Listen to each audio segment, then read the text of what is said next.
Guys don't want to hear this, but if you want to keep a woman interested, it's not just about being nice and smiling and being a creepazoid. It's about being willing to inflict pain. That's what bad boys do. Bad boys don't give a fuck about hurting a woman's ego. And that's why women tend to fall in love with them more. Because what they do is that they validate a woman's worst opinion of herself through through being distant and being unavailable. But then that bad boy also validates the part that she wants to believe in herself. That I'm worthy of a man who is unattainable. That my charms can change the way he perceives me. You want to give them that challenge, right? You want to make them feel like my looks won you over. So we're gonna be talking about that today, and we're gonna be reacting to our homegirl Jessica, where she talks about it, and then after that, we're gonna go deeper into the topic by talking about it through the lens of the art of seduction. Let's begin with the video. Engaged but unavailable, right? So I guess I'm talking about strategic unavailability. So what you want to do in this instance is occasionally decline her invitations or suggestions, and do it respectfully, showing genuine regret, Yeah, you can't but just say make no it clear busy. your schedule is packed with exciting commitments. It flips the dynamic. Doesn't have to be exciting. It could just be that you like it, right? Instead of always being available, you become someone whose time is valuable. And this increases your perceived worth and creates urgency for her to reconnect. So, for example, if she asks you out, say something like, "Oh, I'd love to come, but I'm caught up tonight. Rain check?" This gentle rejection sends the message that you have a fulfilling life beyond her attention, making her eager to find ways to get back in. But maybe it can mean that you're losing interest, right? And then the next day you come back and you act like nothing happened. You give her a gift. You validate the lows. You make her go from a low to a high through your absence and through your availability, right? This, I mean, we all can see, we hear this and we're like, okay, that makes a lot of sense, right? Makes a lot of sense. So with that being said, let's go outside right here, and I'm gonna show you guys how to do it with more in depth. Let's begin with the video. And if you guys want to work with me one-on-one, go to mindfulattraction.org. If you guys want to book a one-on-one phone call, you can click on the description down below where it says book a phone call, or become a Patreon supporter, and you guys can watch more videos that I post on Patreon exclusively. Let's begin. People, this is one of my favorite videos to make because it's a necessary evil. What people don't understand is that anytime somebody falls in love with you, this happens. What I'm gonna be talking about. Anytime you fall in love with someone, this happens to you.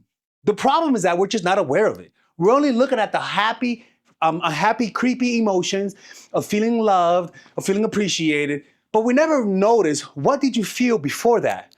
What did you feel before they validated you? What did you feel before you received their attention that felt like a drug? What was that? Anxiety. If a person doesn't feel anxiety on your behalf, they're always going to be late.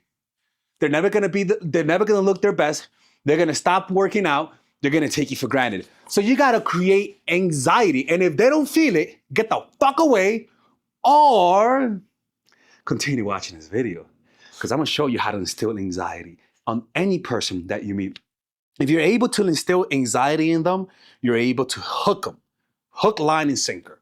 All right? And if you guys want to learn more about this, check out our Patreon, where we go over the Robert Greene Book Club.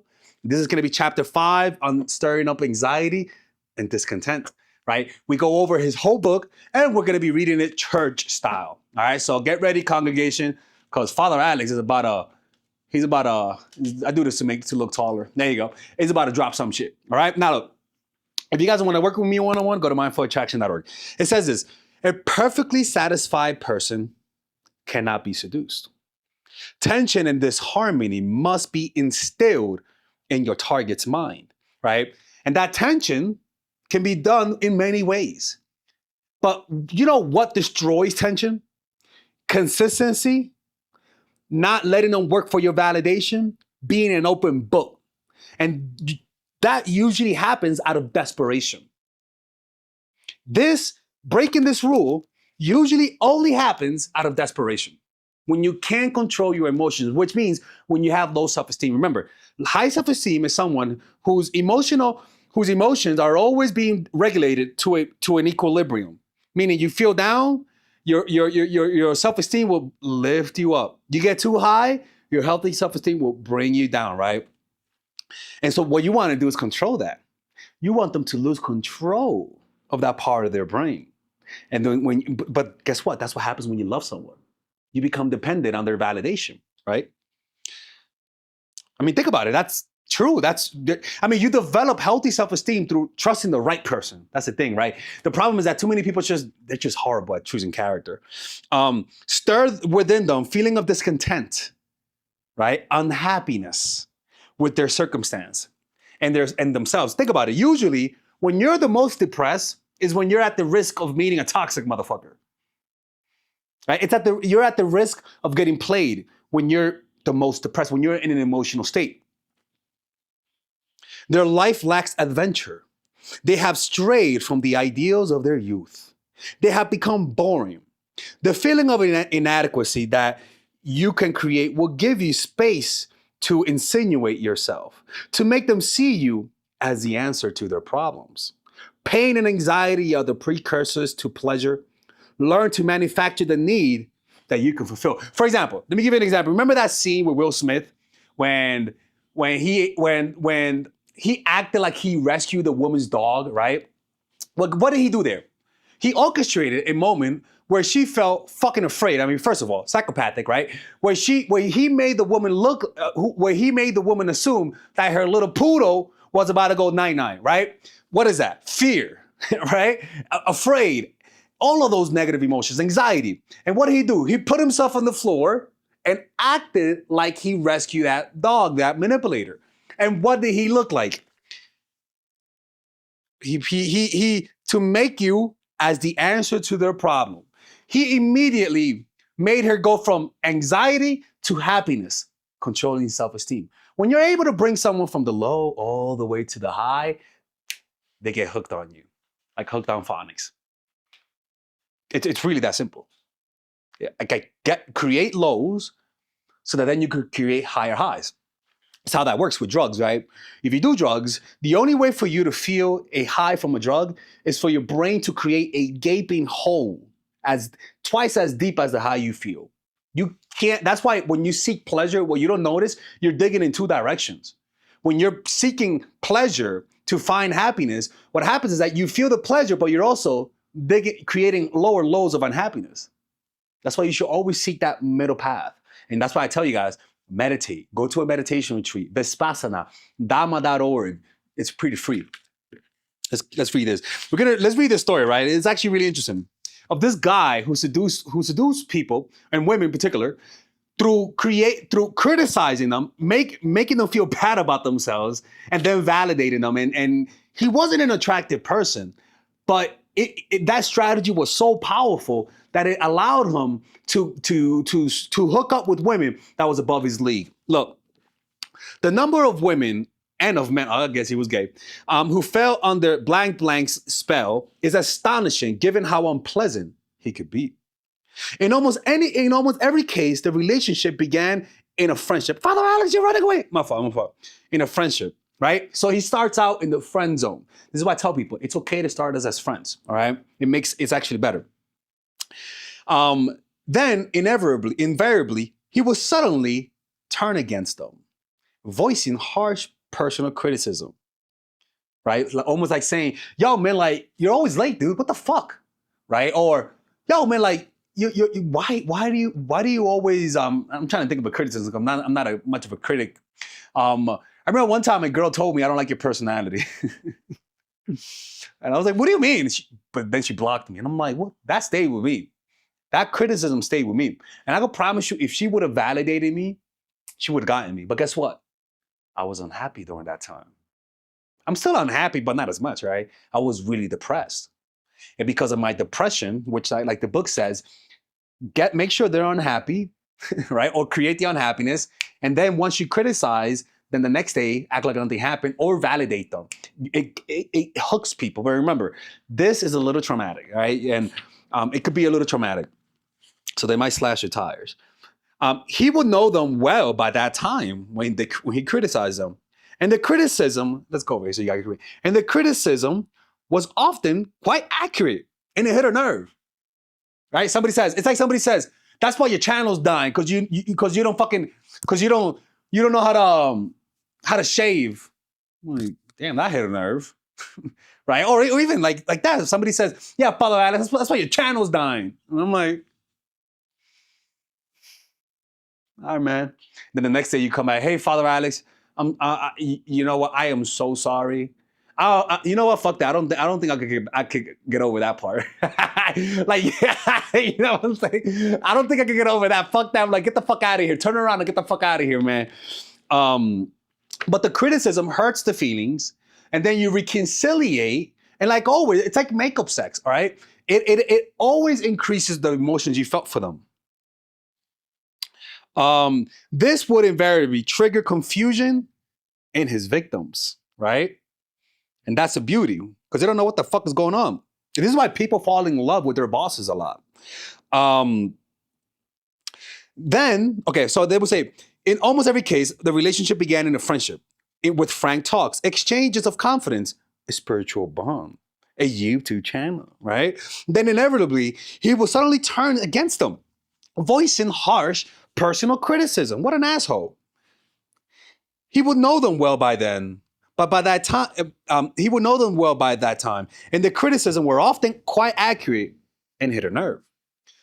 This would inevitably trigger confusion in his victims and a sense of anxiety, a feeling that something was wrong with them, right? So it's a this works because if they're really happy and you do this, they may not their brain may not like sort of be so harsh on themselves, right? The more unhappy you are, the more their brain turns against them when you criticize them, because when you have low self-esteem, you value other people's opinions more. And what's crazy is that you value the opposite sex's opinion more. And if they don't like you and verbally told you they don't like you, when your low self-esteem is not going to make you ignore them. It's going to make you want their validation, at least get a response and then pull away. So this would inevitably trigger confusion in his victims, a sense of anxiety, a feeling that something was wrong with them. Jolted out of their usual sense of normality, they would feel divided inside. Perfect. So that then you could bring them together. With half of their minds, they wonder, why is he doing this? And felt it was unfair. With the other half, believing that it was true, because it is true. I am always late. I remember one time I told somebody, I was mean. I should have never said that. And this girl, it was actually last year, stupid bitch. I fucking hate her. It was a girl that had a boyfriend but didn't tell me. And long story short, she was supposed to go to a meditation retreat with me. And she came back out of nowhere. Like, she just messaged me. After like a few months of talking, she just messaged me. No, after a few months of not talking to her. And she was like, "Hey, big head." I'm like, "Who's this?" She's like, "Hey, it's me, blank, blank." I'm like, "Oh, okay." We started talking, and then she started acting cold once again.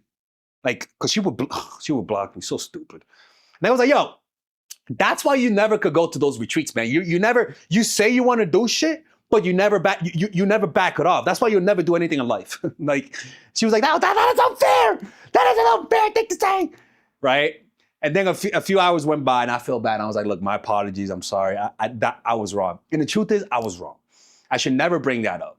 Right? I should never, ever bring that up. But to be honest, I'm justifying it. But dude, like, she kept blocking me and saying it was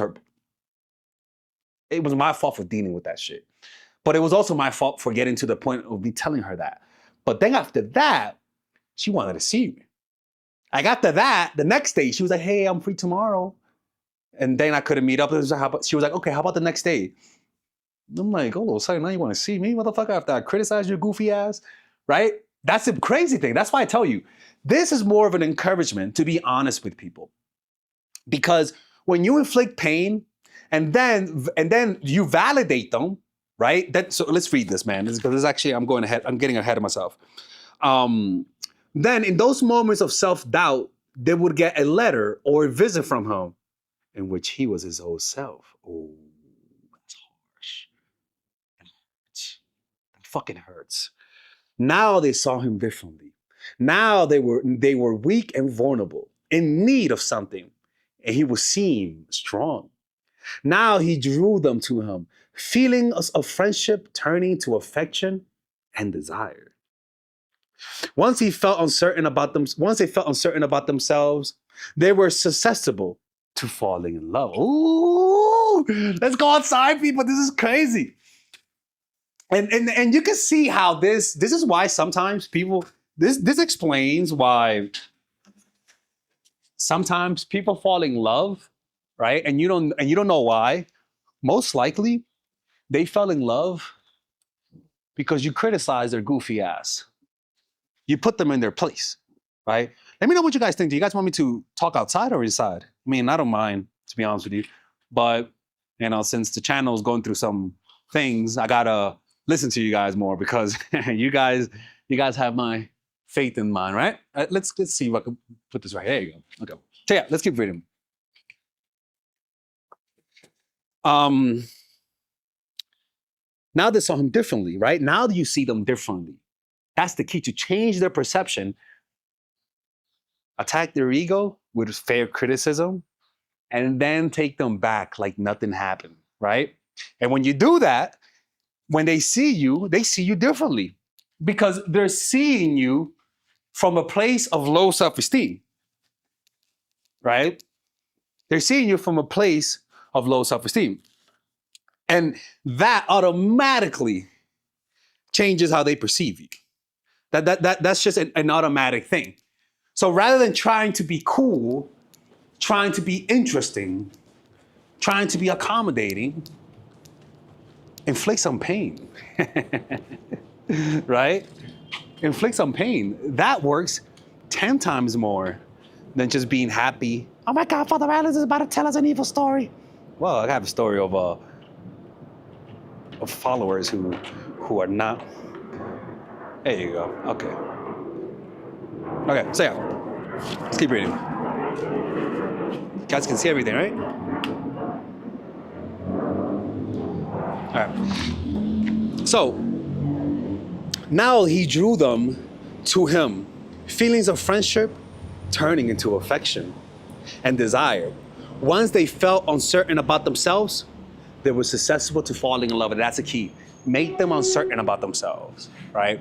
Make them doubt themselves through criticism. Take steps back, come back and act like nothing happened and see what happens. Although most of us protect ourselves from the harshness of life by succumbing to routine and patterns, by closing ourselves off from others. But underlying these habits is tremendous sense of insecurity and defensiveness. We feel we are not living. The seducer must pick at these wounds and bring these semi-conscious thoughts into full awareness. This was what Lawrence did. His sudden, brutally unexpected jab would hit people at their weakest spot. That's the key. You got to learn to find a person's weakness when you do this. Once you figure out a person's weakness, jab at it, and then back off, and then come back act like nothing happens. Nothing happened. Although Lauren had success with his frontal approach, it is often better to stir thoughts of inadequacy and uncertainty indirectly by hinting at comparisons to yourself and to others, and by insinuating somehow that your victims' lives are less grand than they imagine. You want them to feel at war with themselves, torn in two places, anxious about it. Anxiety, a feeling of lack and need, is a precursor to desire. These jolts in the victim's mind create space for you to insinuate your poison. The siren call of adventure or fulfillment that will make them follow you into your web. Without anxiety and a sense of lack, there can be no seduction, right? And so that's the first thing, right? Creating anxiety. And the problem with that strategy, let's lower this.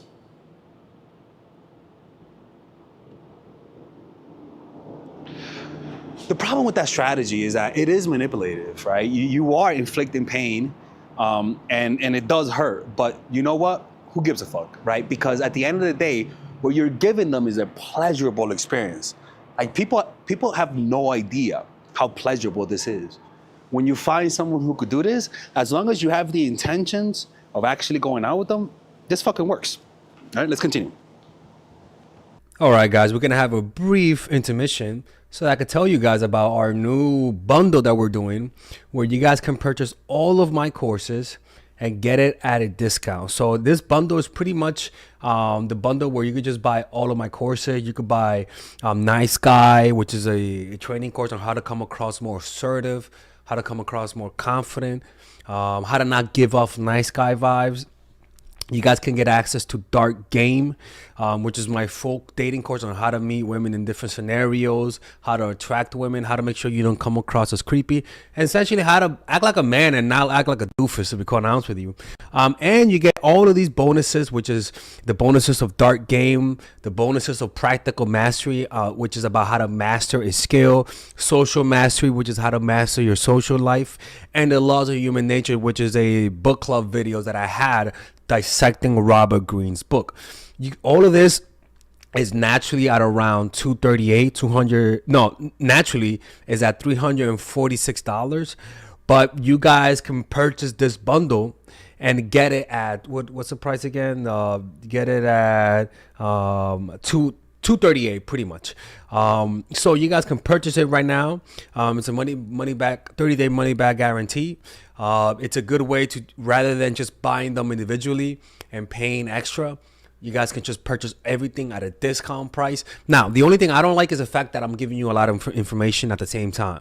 That makes me kind of scared because a lot of times people don't do the things that I teach when you get too much information. But I've gotten too many requests to do this, so I'm just satisfying you guys. Purchase it right now by clicking on the description down below where it says purchase the bundle. All right, let's continue with the video.